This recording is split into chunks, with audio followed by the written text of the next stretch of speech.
Fala,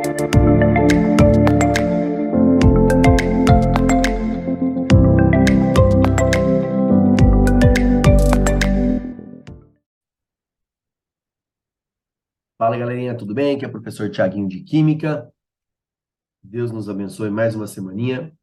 Pessoal, hoje eu estou aqui para resolver para vocês as questões de Química da Unicamp 2023, primeira fase. Prova Case. Espero que vocês gostem. Vamos lá? Primeira questão. Um artigo científico relata a construção e a eficiência de um reator fotocatalítico de fluxo contínuo para degradação de hormônios presentes em águas tratadas para o consumo humano. Então, você vai colocar esse reator e ele vai degradar hormônios. Bom, aí ele fala lá, num trecho desse estudo, os autores afirmam que é interessante notar que 80% de estrogênio foram removidos numa alimentação, tá? Enquanto que as emoções de progesterona e testosterona ficaram em 44% para progesterona e 33% para testosterona. Então, ele quer saber, de acordo com essas informações, pode-se inferir que o reator é capaz de degradar, bom, quantos hormônios femininos e quantos hormônios masculinos? Bom, nós vamos ter que saber, o hormônio masculino é a testosterona. Porcentagem, que ele fala no texto, 33%. Hormônios femininos, são dois, a progesterona e o estrogênio. 44%, que ele fala no texto, e 80% de estrogênio. Bom, então, são quantos hormônios masculinos? 1. E 2 hormônios femininos. Então, você já tira, ó, letra C, somente hormônios masculinos. Letra D, somente hormônios femininos. Não, já está fora itens C e D. Então, 2 hormônios femininos e um masculino. E qual é o que degrada melhor? Qual é que tem, esse reator funciona melhor? Ué, qual é a porcentagem maior? 80%. Estrogênio. Então, ele degrada melhor um hormônio feminino, alternativa A. Bem tranquila a questãozinha. Beleza, galerinha? Vamos lá? Próxima questão. Bom, vamos ler o texto aí? Vai responder as questões 14 e 15. A questão 14 é referente ao texto 1. Eu vou ler só o texto 1 por enquanto. A química verde é uma área multidisciplinar que cria, desenvolve e aplica produtos e processos químicos que visam a redução ou eliminação do uso e da geração de substâncias nocivas ao meio ambiente e ao homem. Em 2019, para reunir várias ações relativas à química verde, os pesquisadores Paul e Julie propuseram a tabela periódica dos elementos figurativos da química verde sustentável, TPQVS. Assim como na tabela periódica dos elementos químicos, a TPQVS apresenta elementos os quais, porém, representam ações associadas aos preceitos da química verde, sendo que cada grupo reúne ações com os mesmos preceitos. Então, cada grupo, cada família, por exemplo, família G1, esses elementos aqui são usados na prevenção de resíduos. Já esses elementos da coluna G2, em economia atômica, e assim por diante. Então, ele deu do G1 até o G10. Bom, vamos lá. Um dos princípios da química verde, ilustrado por um dos grupos na TPQVS, texto 1, é a economia atômica. E ele deixa claro como que se calcula, né, essa economia atômica, dada pela razão da massa do produto de interesse. Então, eu vou pegar a massa do produto que eu quero e vou dividir pela massa total dos reagentes.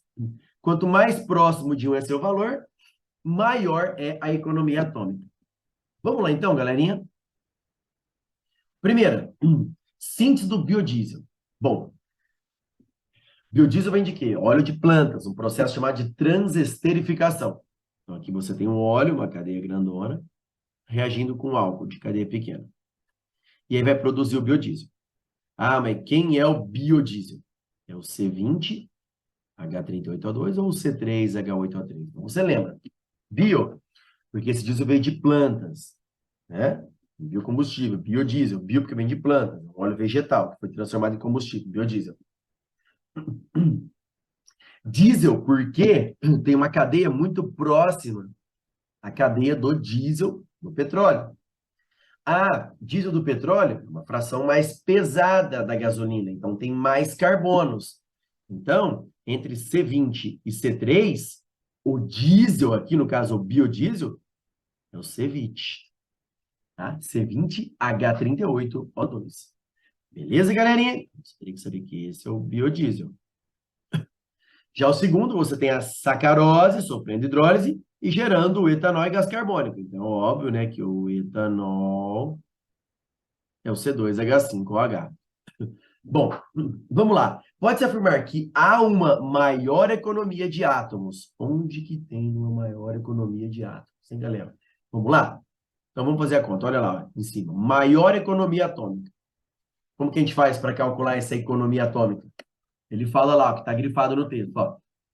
É a massa total do produto de interesse, seria o biodiesel, dividido pela massa total dos reagentes. Então, de biodiesel, a gente tem 3 mols. O produto seria 3 vezes a massa molar do biodiesel, que ele deu lá embaixo, é 310, ó. 310. Então, em cima, massa do produto, é o biodiesel. 310 vezes 3, porque são 3 mols na equação. Eu vou dividir, ó, na reação, na equação, eu vou dividir pela massa total dos reagentes. Quem são os reagentes? Esse C57H104O6, que a massa molar é 884, e 3 mols de etanol. 3 vezes a massa molar de etanol, que é 46. Então, era só interpretar, fazer continha. Beleza? E saber, óbvio, que o biodiesel é o C20H38O2. Fazendo a continha, em cima 930, embaixo 884, mais 138. Fazendo a continha, você acha um valor aproximado aí de 0,91. Eficiência é muito boa. Quanto mais próximo de 1, mais eficiente, né? Maior a economia atômica. Vamos lá. Agora, a síntese do etanol. Vamos lá. Em cima, na conta, é o produto de interesse. O produto de interesse é o etanol. Tenho 4 mols. Então, vai ficar na continha, ó, 4 vezes a massa molar de etanol, que é 46. Sobre a massa total dos reagentes. Nós temos a sacarose, que é o C12H22O11, 1 mol só, 1 vezes 342. Mais a massa molar da água, que tem 1 mol só, então 1 vezes 18, 18. Então, embaixo vai ficar 342 mais 18. Fazendo a continha, 184 dividido por 360, ó, 0,51. 0,51.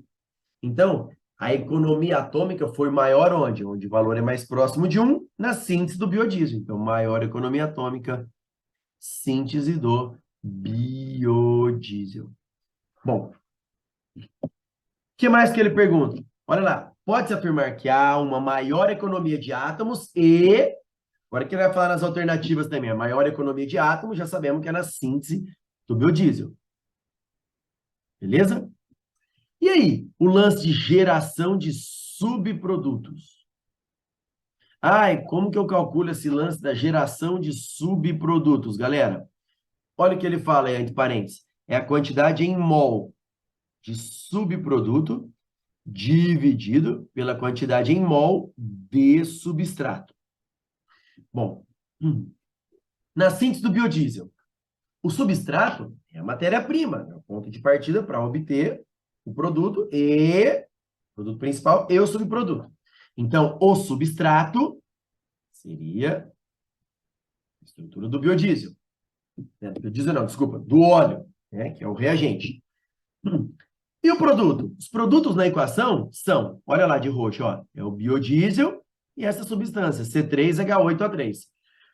O produto principal é o biodiesel, que é o C20, nós já discutimos. Então, o subproduto, não é o produto principal, né, da reação, o subproduto, que seria o resíduo, né, é o C3H8O3. Tá aqui, esse seria o subproduto. Então, como que a gente calcula, né, maior geração de subprodutos? Ó, você pega a quantidade em mol do subproduto, e divide pela quantidade em mol do substrato. Então, foi essa continha? Quanto de subproduto formou? Ó, balanceamento, 1 mol dividido por Quantidade em mol do substrato. 1 mol. 1 por 1 vai dar 1. Depois da síntese do etanol, quem que é o substrato? Ponto de partida. O etanol vem da onde? Da sacarose. Ah, então a sacarose é o substrato. Quem que é o produto principal na equação? O etanol. Então, o subproduto, que vai ser liberado além do etanol, é o gás carbônico. Então, CO2 é o subproduto. Então, como que eu faço a continha? Eu pego o número de mols do subproduto, que é 4, e divido pela quantidade em mols do substrato, que é 1. Isso vai dar 4. Então, o que que a gente vai ter? Uma geração. Então, o que que vai acontecer? Alternativa correta, letra B. Menor geração de subprodutos na síntese do biodiesel. Olha lá. Síntese do biodiesel, continha deu 1. Na síntese do etanol, deu 4. Então, vai gerar uma quantidade menor de subprodutos na síntese do biodiesel. Então, o biodiesel, ele tem maior economia atômica, né, e uma menor geração de subprodutos. Beleza? Outra, não precisava nem fazer conta, galera. Era só você fazer essa análise aqui, ó. Ó. Onde gera uma quantidade menor de subproduto? Ó, você tem 1 mol de biodiesel, 1 mol de etanol. A proporção é a mesma. Então, olha lá o subproduto. No biodiesel, gerou 1 mol de subproduto. Na síntese de etanol, gerou 4 mols de subproduto. Então, tá óbvio que a quantidade em mols, né? Considerando 1 mol de biodiesel, 1 mol de etanol, onde gerou uma quantidade menor de subproduto? O biodiesel. Beleza? Questãozinha bem interessante aí. Bem, né, exigiu uma interpretação aí bem legal, hein, do exercício do texto. Tá bom? Uma questãozinha muito bem elaborada, galera. Vamos lá? Próxima questão. A próxima questão, galera, ele vai falar, questão 15 do texto 2. Então, vamos voltar no texto 2, olha lá. A química é pura beleza, os átomos e as moléculas são a realeza, reagindo no compasso da natureza para transformar o mundo com delicadeza. Sou um simples menestral da ciência, que defende suas ideias com veemência, como químico quero atuar com sapiência, desenvolvendo processos de alta eficiência.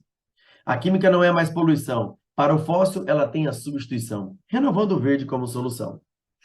Vivemos num tempo de ambiguidade, onde a terra, a água e o ar estão em vulnerabilidade. Façamos da química o caminho para a sustentabilidade. Bom, ele pergunta, na questãozinha aqui, galera.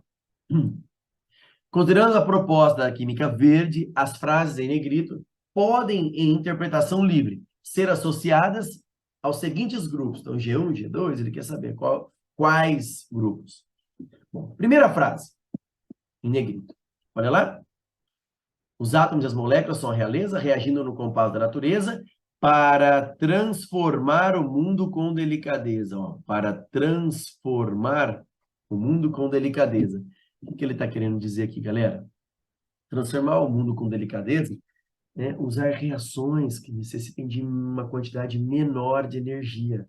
São as reações catalisadas. O que o catalisador faz, galera? Ó, o que o catalisador faz? Ele diminui a energia de ativação. Então, as reações feitas com catalisadores, elas necessitam de menos energia. Se tem menos energia, você consegue, ó, fazer as reações serem mais rápidas, eu consigo transformar, né? Fazer as reações ocorrerem com delicadeza, ou seja, com o menor gasto de energia possível. Então, aqui seria uma catálise. Catálise seria o G8. Olha lá. G8. Reações catalisadas, uso de catalisadores, beleza? Próximo. Como químico, quero atuar com sapiência, desenvolvendo processos de alta eficiência. Galera, desenvolvendo processos de alta eficiência, o que é isso? É fazer com que, olha lá, é de verde aqui que eu já anotei para vocês, ó.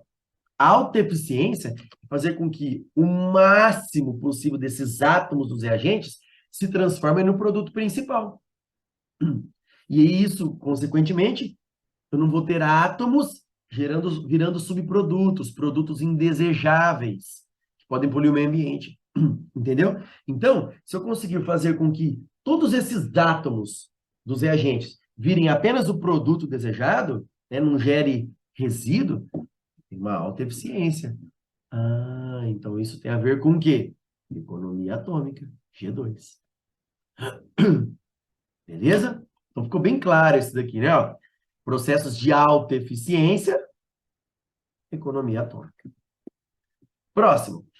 A química não é mais poluição, para o fóssil ela tem a substituição. Para o fóssil ela tem a substituição. O que é isso? Usar combustíveis, né? De fontes o quê? Renováveis, matérias-primas renováveis. Vou substituir o petróleo por combustíveis renováveis. Né? Substituir petróleo por etanol, pelo biodiesel. Beleza? Isso ficou bem tranquilo aí. Para a gente substituir o petróleo, então tem a ver com o quê? Matérias-primas renováveis. Beleza? Que é o G7. E vivemos num tempo de ambiguidade, onde a terra, a água e o ar estão em vulnerabilidade, ou seja, sendo muito poluídos. Então, isso tem a ver com o quê? Olha lá, prevenção de resíduos. Ou seja, prevenção de resíduos, eu vou deixar de lançar esses resíduos na água, no solo, no ar, tá? Então, tem a ver com prevenção de resíduos, deixar de poluir o meio.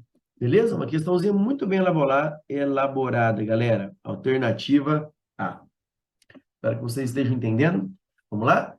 Próxima questãozinha, galera. Questão 16. Uma questão muito bem... Uma questão, eu achei um pouquinho complexa, né? Para o aluno entender. Com o objetivo de mitigar problemas ambientais e encontrar alternativas viáveis para a produção de combustíveis, muitas propostas têm sido sugeridas. As figuras a seguir mostram rotas de transformação que possibilitam alcançar o objetivo citado. Legenda, galera. Ele colocou uma legendinha aí bem tranquilinha, ó. Bolinha branca, hidrogênio, cinza, carbono, pretinho, oxigênio. Então, o que você pode observar? O que está acontecendo na primeira? Ó, você tem um C com 4H. Você tem um metano, que é o CH4, que é um gás. É um gás natural. Reagindo com O2. Vai passar por um processo e vai se transformar nesse composto. Olha lá, substitui os átomos aqui, ó. Vai se transformar no CH3OH. E vai ocorrer a liberação de gás carbônico. Mas o lance importante, galera, é você enxergar isso daqui, ó. Você tem o metano se transformando em um álcool. Seria o metanol. Mesma coisa na letra B, ó. Metano sendo transformado em metanol. É isso que ocorre em todos os processos. De formas diferentes, mas é a conversão de metano em metanol. Tá? As figuras anteriores trazem a representação esquemática de diferentes sistemas catalíticos. Todos são sistemas catalíticos. Para a reação de transformação transformação de, olha a letra A, dióxido de carbono e etanol. Já tá falso de cara, galera, ó. Letra A e B. É a transformação de metano em metanol. Sendo que A, B, C e D repreendem respectivamente. E aí? Biocatálise, catálise homogênea, catálise heterogênea. Então, vamos ver. Ficaríamos entre letra C e letra D. Qual a letra C? O A, biocatálise. Letra D, biocatálise. Vamos poder analisar, porque são iguais. Depois, o A. O B seria catálise homogênea. A letra D também, ó, catálise homogênea. Então, como é que eles têm de diferentes? Ó a letra C.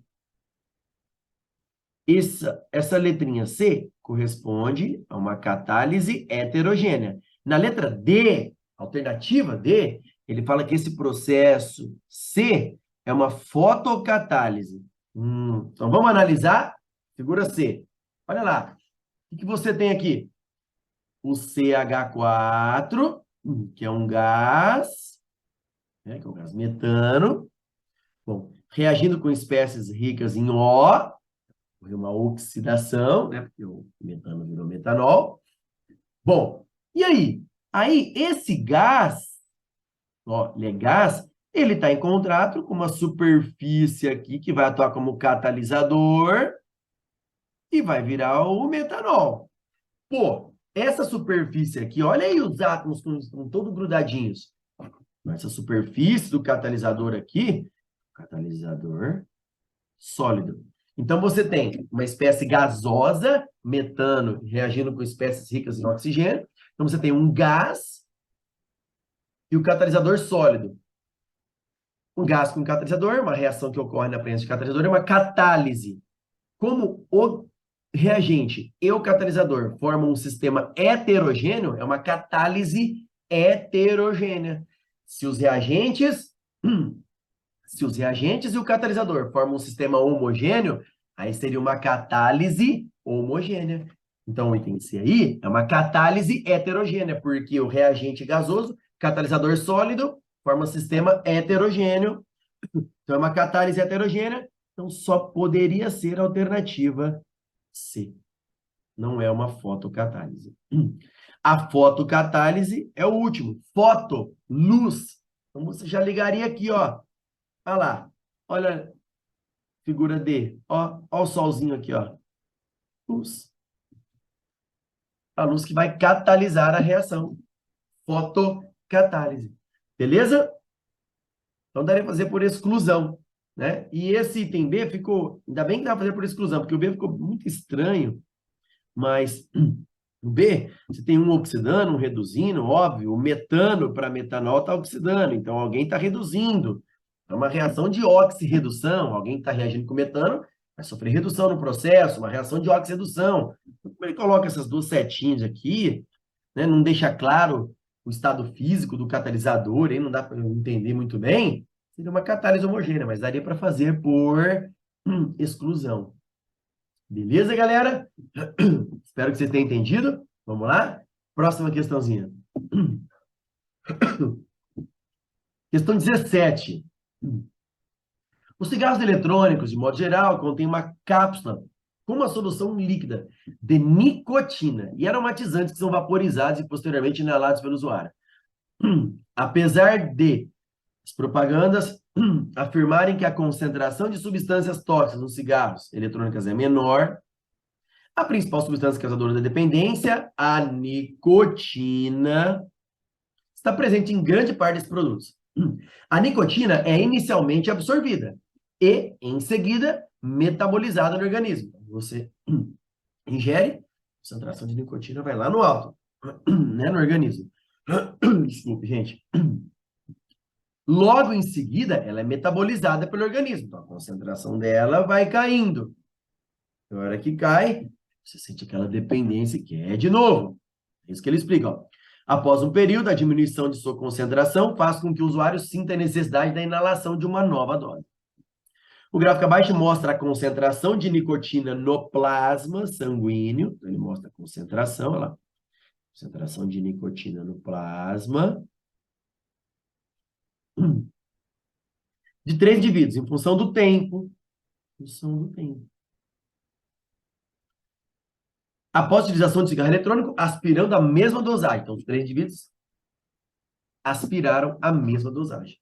Com base nessas informações, pode-se inferir que, para o período de estudo, a velocidade de absorção da nicotina gente, a velocidade de absorção é maior onde? Tá óbvio. Olha aqui. Quando você inala, os dois a mesma dosagem. Onde que a concentração foi maior no plasma? Pô, indivíduo X, olha isso. Ó, 20. 20. Já o indivíduo Y, aproximadamente 10. O indivíduo Z, 5. 6, 7, 8, aproximadamente, quase 8. Quase 8.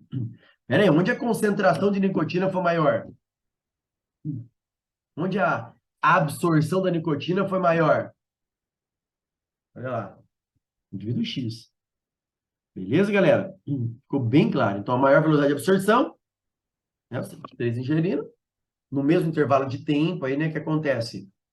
O indivíduo X, a concentração dele foi muito alta. Então, ele absorveu mais rápido. Beleza? Indivíduo X, maior absorção. E o menor absorção, indivíduo Z. Olha lá. Velocidade de absorção. Azul, vamos colocar de azul. Velocidade de absorção foi maior para o indivíduo X? Foi. Foi maior para o indivíduo X? Foi. Foi menor para o indivíduo Z? Foi. Daria certo também. Menor para o indivíduo Z? Sim. Então, pela velocidade de absorção, maior e menor, todas as alternativas estariam corretas. Agora ele quer saber, e a velocidade média de metabolização? Gente, velocidade média de metabolização. Como a velocidade média vai ser calculada para os 3 indivíduos no mesmo intervalo de tempo, esquece o tempo, vamos ver quanto metaboliza. Então, uma forma rápida de você resolver o exercício era assim, ó, bater o olho no gráfico, ó. Vamos ver. Quanto cada um metaboliza? Nem vou dividir, porque ele não quer que calcula a velocidade. Então, como o intervalo de tempo é o mesmo para todos, só vou ver quanto metabolizou, que metabolizou mais, que metabolizou menos. Então, vamos lá, galera. Ó, vou pegar o... Vou pegar o laranjinha aqui, ó. Então, vamos lá. Vamos pegar o indivíduo X. Ó de roxo ali, galera. Ó o X. Olha o X. Quanto que tinha no início? Tinha 20. E no final de tudo? Coloquei aproximadamente, ó. 1, 2, 3, 4. Coloquei aproximadamente 5. Então, tinha 20 no final de 180 minutos. Restaram 5 de nicotina, significa que metabolizou 15. Né? Final menos inicial. Né? Tinha 20. No final, 5, a diferença é o que metabolizou. 15. Já o indivíduo Y, ó, ele tinha no começo, olha o indivíduo Y aí, galera. Tinha 10. No final de tudo, aproximadamente aí 4.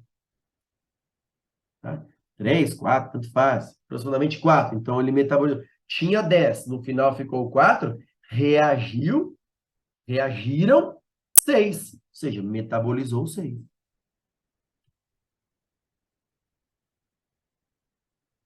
Metabolizou 6. Já o Z, do Z, tinha aproximadamente aí 8. E no final de tudo, ficou mais ou menos 2, 3, aproximadamente 3 aí. 2,5, 3. Então, tinha 8. No final ficou 3. Significa que ele metabolizou 5. Então, o que acontece? A velocidade média de metabolização é maior para o indivíduo X e menor para o indivíduo Z. Aí daria certo só a alternativa B, ó. Velocidade média, olha a letra A. Velocidade média de metabolismo é menor para o indivíduo Y? Não, o indivíduo Y é intermediário. A velocidade média de metabolização é menor para o indivíduo Z? Ah, é menor para o indivíduo Z. Correto. Se você quisesse calcular a velocidade de cada um, galera, eu coloquei de verde, ó. Como que você calcula a velocidade? Como que você calcula a velocidade média de metabolização? Eu pego a variação em módulo da concentração pela variação do tempo. Então, para o indivíduo X, em módulo, né? Que a velocidade é sempre positiva na química. Concentração final, 4,5, 5, tanto faz, aí, número aproximado, dá para ver certinho no gráfico. Final, 4,5, menos inicial, 20. Dividido pelo tempo final, 180, menos tempo inicial, 0. Então, variação do tempo, 180. Aí você divide um pelo outro, você acha a velocidade dele. Para o Y, mesma coisa. Para o Z, mesma coisa. Você vai ver que a velocidade de metabolização é menor para o indivíduo Z. Olha lá os calculinhos aí, ó. Tá bom? 0,86, 0,036 e 0,027. Beleza, galera? Espero que vocês estejam entendendo. Vamos lá, próxima questão.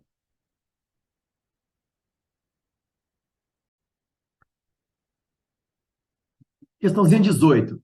A caiação ou pintura com cal hidratada CaOH2 é uma das formas mais antigas para o revestimento da fachada de edifícios. A cal virgem, CaO, produzida a partir do aquecimento calcário. Faltou aqui, galera, peraí. Que é o CaCO3. Um 3 aqui, tá? Do lado do aqui, ó. Ao ser colocado em água, forma a cal hidratada, uma vez aplicada à parede em contato com o CO2 do ar atmosférico, vai se transformando em seu precursor, o carbonato de cálcio. Dessa forma, o carbonato de cálcio fica aderido à parede, protegendo-a, conservando-a e embelezando. Considere as equações a seguir. A gente deu 3 equações, galera. Levando em conta apenas as equações do processo de transformação e produção do carbonato de cálcio, equações I, A, I, pode-se afirmar que o processo, depois a gente vai ver o lance do se é considerado carbono neutro ou não, tá? Primeiro vamos ver aqui, ó.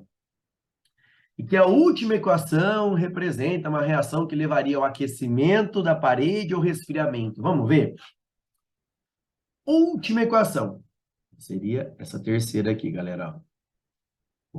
Para eu calcular o ΔH dessa reação, baseado em duas equações que a gente já conhece, o ΔH, vamos usar a lei de Hess. Bom, então o que é a lei de Hess? Vamos lá.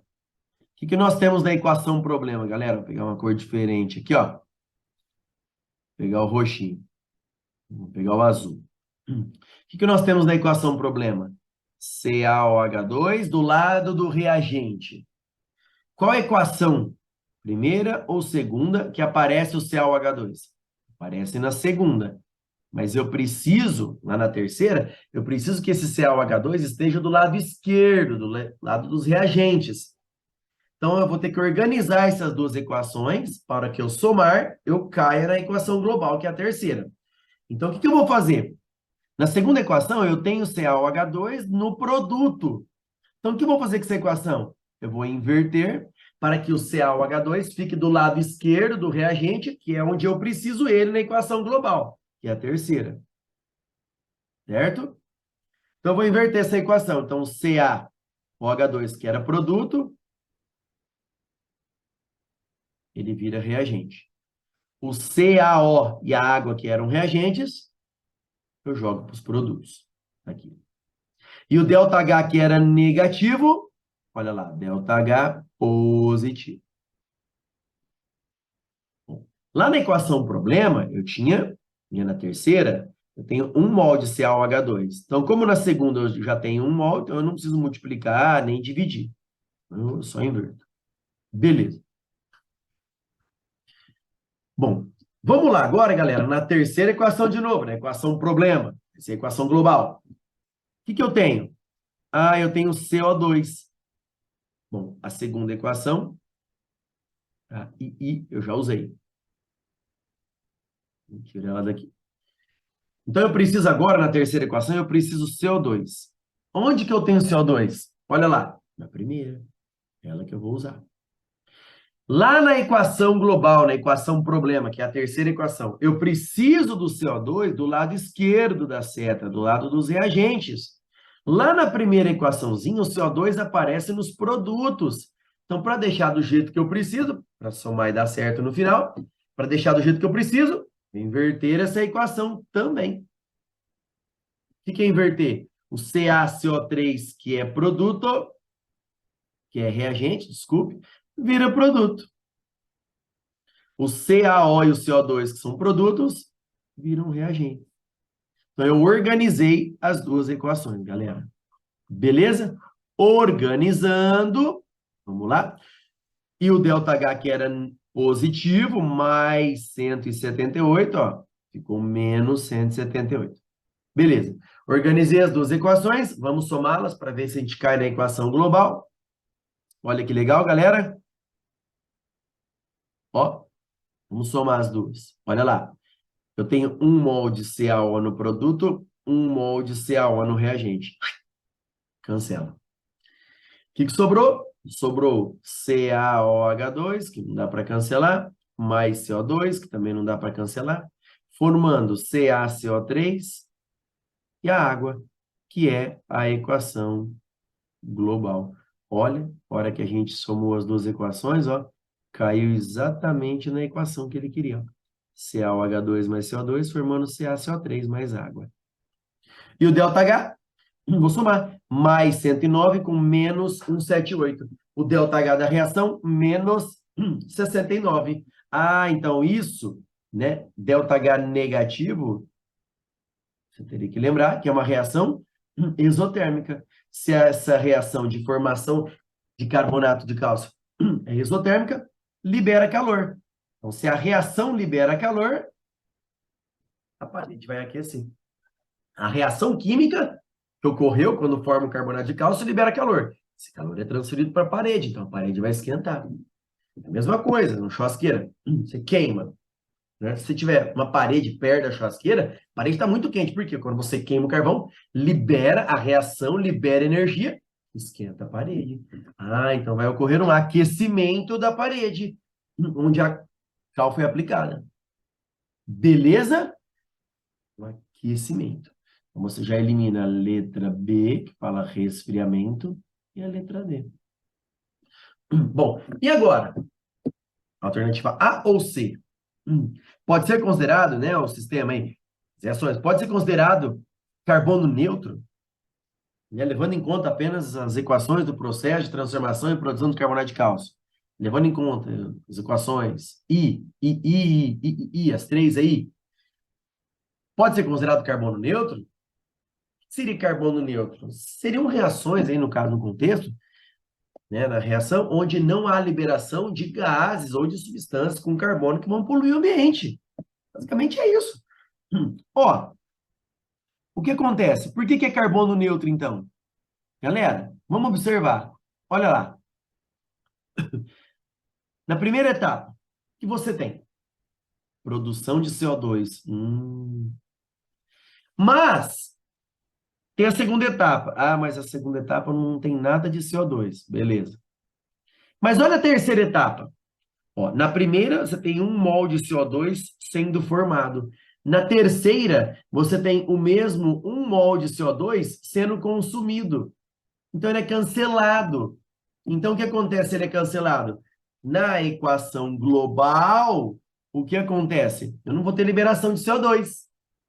Então, eu considero essa reação como carbono neutro. Ah, entendeu o conceito de carbono neutro? Ou, se quisesse analisar pela equação global, ó, olha ali, ó, CaOH2 mais CO2, então está captando CO2, está formando CaCO3, que é um composto que tem carbono, mas não é gás, não vai poluir, ele é sólido, ele vai ficar grudadinho ali na parede, porque ele falou, ó, ao ser colocado em água, forma a cal hidratada, que uma vez aplicada à parede, em contato com o CO2 do ar, vai se transformando no carbonato de cálcio. O carbonato de cálcio fica aderido à parede, vai liberar substâncias com carbono para a atmosfera. Então, por isso, eu posso considerar, né, as equações aí que o processo é de carbono neutro, que não vai liberar gases, né, com carbono aí para o meio. Beleza, galerinha? Vamos lá? Próxima questão, então. Então, essa aqui ficou a alternativa A. Uma questãozinha meio, eu achei um pouco complexo, o lance do aquecimento da parede, porque o aluno às vezes tem muita confusão, né? Porque a reação é isso, vai liberar. Então, a reação libera calor. Então, a reação vai liberar calor para a parede vai esquentar. E outro processo que o aluno ficaria muito em dúvida é essa questão do carbono neutro, processo de carbono neutro. Aí o aluno poderia ficar meio em dúvida nesse contexto de carbono, que é um carbono neutro. Beleza? São processos e ações que não liberam substâncias de carbono para a atmosfera, né? Para o meio. Tá bom? Vamos lá, galera. Próxima questão. Questão 19.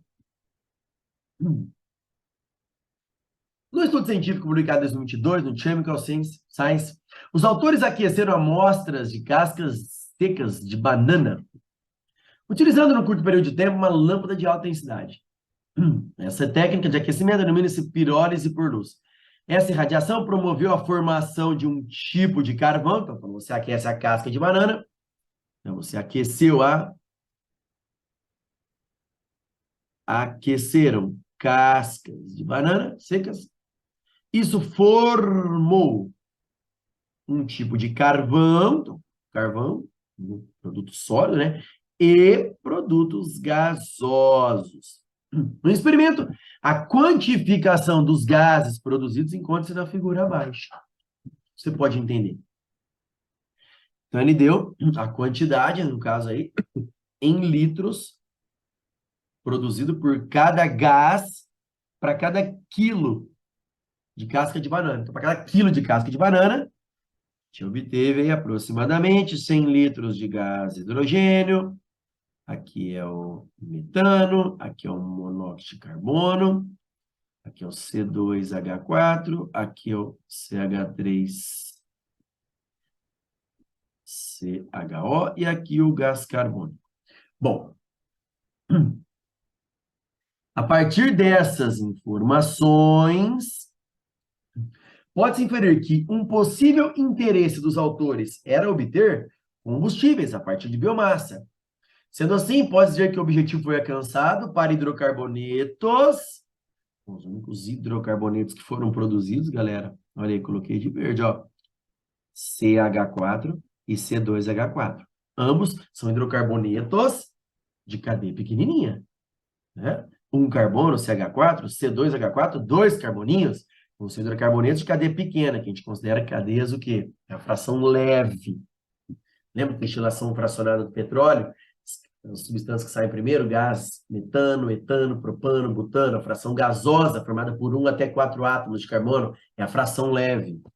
Então, hidrocarbonetos de cadeia pequena, massa molar pequena, seriam hidrocarbonetos leves. Então, de cara, galera, bem tranquilo isso daqui, até aqui, né? Não seria hidrocarbonetos pesados. De cara, já C e D já ficariam de fora.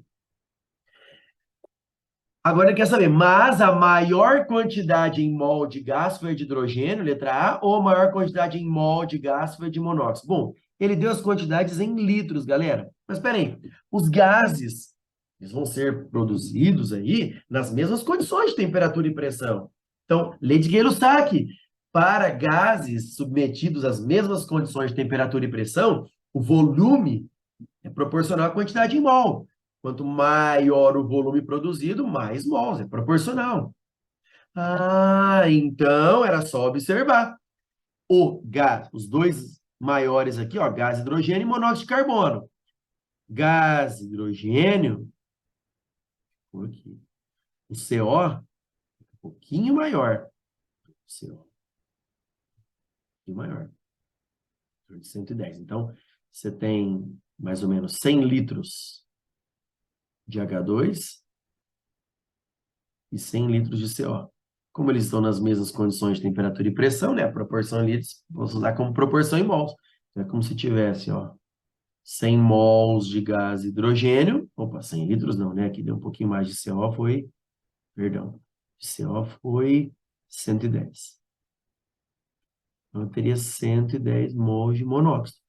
Então, eu teria uma maior quantidade em mol de monóxido de carbono, alternativa B. Uma questão, galera, relativamente tranquila, porque se o aluno esquecesse, né, que o gráfico ali está em litros, mas ele pede quantidade em mol, coincidentemente, né, estão nas mesmas condições de temperatura e pressão, a proporção em volume é a proporção em mol. Ah, então, se o aluno esquecesse desse detalhe e olhasse em litros, daria certo também o exercício. Beleza, galera? Vamos lá? Próxima questãozinha. Questão 20. Questão meio complexa, assim, galera, meio chata para entender. Meio que por exclusão também. Vamos lá. Questão número 20. O provocativo artigo intitulado em tradução livre, o nitrogênio é o próximo carbono, publicado em 2017, enfatiza já no início que, assim como o carbono abasteceu a Revolução Industrial, o nitrogênio teria abastecido a revolução na agricultura. Carbono, Revolução Industrial, queima de carvão, petróleo, combustíveis fósseis. Agora, né, isso libera muitos poluentes, né? Queima de combustíveis fósseis, carvão e petróleo. Agora, o nitrogênio teria abastecido a revolução na agricultura, porque a agricultura, falando de quê? Uso de quê na agricultura? Fertilizantes, né? Que tem nitrogênio na agricultura? Uso de fertilizantes. É isso que ele quis dizer, ó. Agricultura, uso de fertilizantes, né? Que são ricos em NPK. Nitrogênio, fósforo, potássio, nutrientes para a planta crescer. Então, uso de fertilizante ligado ao nitrogênio. Beleza? Vamos lá. Nitrogênio ligado à agricultura, fertilizante. Bom, na Revolução Verde, o que continuaria ocorrendo nos dias atuais? O gráfico a seguir mostra o crescimento do nitrogênio antropogênico, nitrogênio produzido pelo ser humano, reativo, em comparação com o crescimento da emissão de CO2, apontando para um futuro de potenciais problemas ambientais. Levando em conta o comentário sobre artigos, dados do gráfico, marca a alternativa correta sobre o que representam as faixas A, B e C, né? O que pode representar cada uma.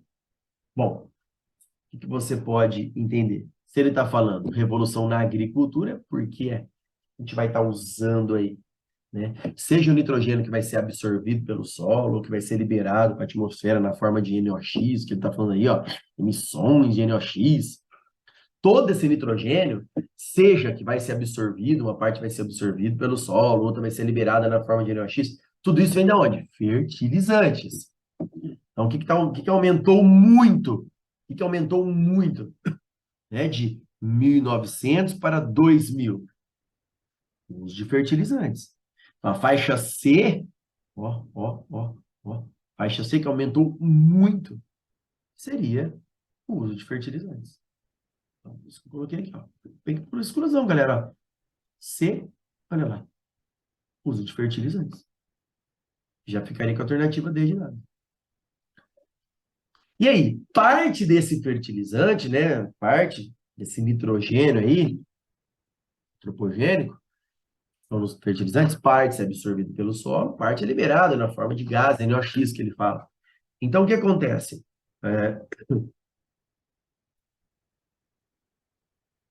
Eu coloquei de roxo aí, ó. Uma parte do nitrogênio dos fertilizantes é absorvida pelo solo, no caso, a faixa A.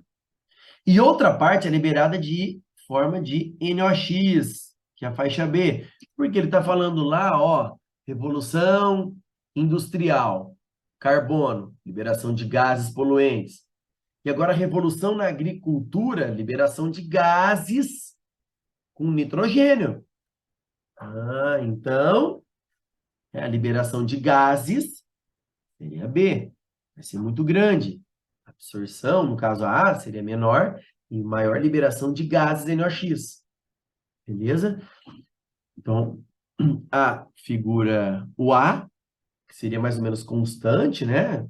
Não interfere muito, seria a fixação do nitrogênio. A B, que está aumentando bastante, a gente pode sofrer com isso mais para frente, seria o quê? A liberação de gases, né? De gases NOx para a atmosfera. Beleza, galera? Espero que vocês tenham entendido. Valeu, galera. Até a próxima, se Deus quiser.